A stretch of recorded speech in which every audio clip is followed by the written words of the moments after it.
So far we have dummy data for here at the top, the date of today, right? And we have dummy data also for the weather, or the temperature I should say, as well as the description of the weather today. Okay. So let's change that. Let's start with the top date there. How do we get the date? The date for each one of these days, or weather description of the day, we have this DT. So this is timestamp. This is Unix timestamp. So that means we have to convert this into a date, something that we can see, something that perhaps looks like this: Monday, November 29th. So let's first of all get that information, and then we're going to deal with it. Our data, which is our weather, and we've been using it to get some information. We can do so for our date here. So what do? We say data. We're going to go to the list, of course, and we know we're just getting for today at the top here. That's what we're going to show. So it's okay to just go and say 0 like that. And then I'm going to go to the temp object and then get the day. So again, what I'm doing, going to the list, get the first object, which is today, go to the temp object inside and go get the day, the temperature for today. All right, so this is in metric. As you can see, the units is in metric. That's why it says 12. So I'm going to change that to imperial so you can see the difference as well. So it depends, depending on where you live in the world, you can change to imperial or metric. Okay, so 52 degrees for my American friends. All right, so 52 degrees, that's for during the day. So that's what we're going to be using, or that's what we're using to show here. All right. Now, this is going to be problematic because I want to make sure that this is a string, say 2, string like that, because that's what's needed there. All right, so let's go ahead and run. Oh, I'm sorry, that is, right, this is not the date. I want the date, not day. All right, my bad. It's going to run anyway. Let's see what's going to show there. Okay, 3688. That's not what we want, but we'll get there. So I want, instead, I want the date. So go back, I'm going to say list 0 and just go and see DT. That's what I want. I'm going to say to string so we can see. I'm going to do the same in a way. So I'm getting this. So I'm just going to get the string representation of our date. Okay, there we go. That's very long number that makes no sense to us, but at least we know we're getting the information. Now, let's go ahead and format this into something that it's readable, humanly readable, something like this. Well, for that, let's go to our utils. I'm going to create yet another class here, or just a file called utils, like this. And I'm going to paste in some code. Now, I'm pasting all of this because it just makes no sense to me to type it all. It's something that you will have access to, and it's very simple. So the idea, what we're doing here, I'm going to use these other ones later. But the main idea is that we're, for instance, creating this format date. We pass in the timestamp in integer, and we return a string. So I'm using this simple date format and passing a pattern, right, depending on different patterns we want to show of our date. So that's all I'm doing here. Of course, I use the Java util date, I convert everything and blah, blah, blah. And then I use the format method to format it into this pattern so we show the actual date. So now with this format, for instance, in our main, I can wrap all of this into a format. So format date, I think this is the one, and then put it all inside there. And of course I get rid of that. I don't want this to be a string. It has to come in as it is.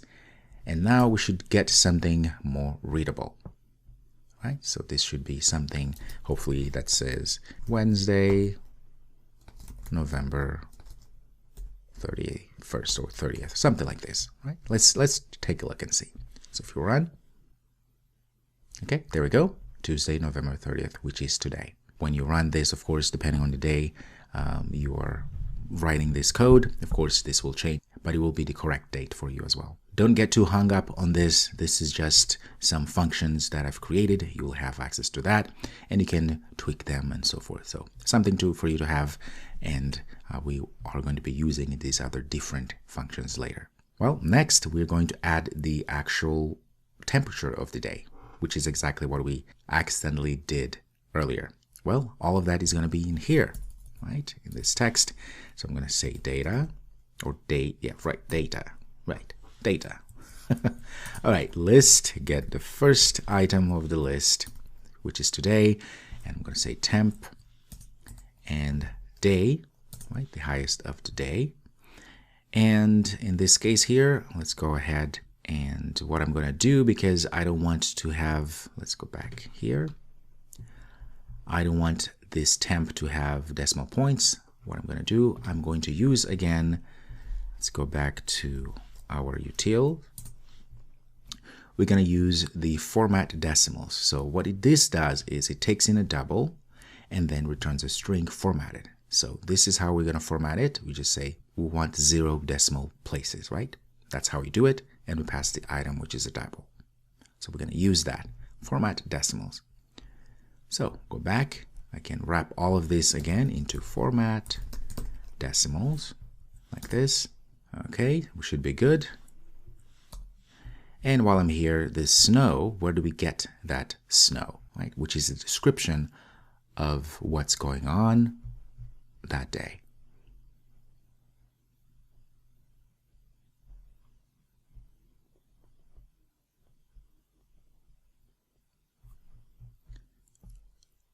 Well, we do the same thing. I'm going to say data.list, get the first item. I'm going to go to weather, get the first again, and then main. So looking at our data, I go to list, get the first one. I go all the way to weather. It's indeed a list or an array. I get the first object, right? And then I go to main. So I'm going to get this small description, not the main description.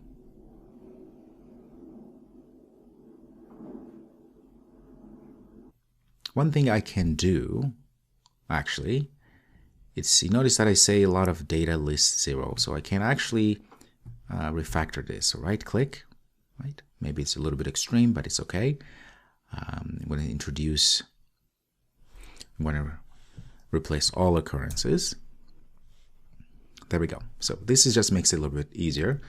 Called weather item, we just pass in there, and just a little bit of refactoring. Nothing out of this world.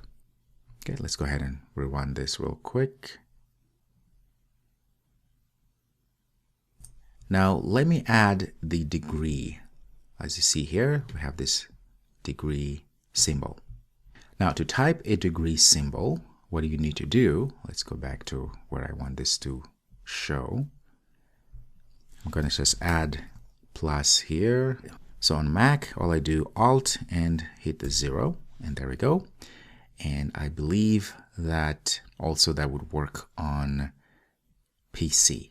Now, one thing you can do is you can just Google how to type degree symbol, right? On Mac or on Windows, and that should work.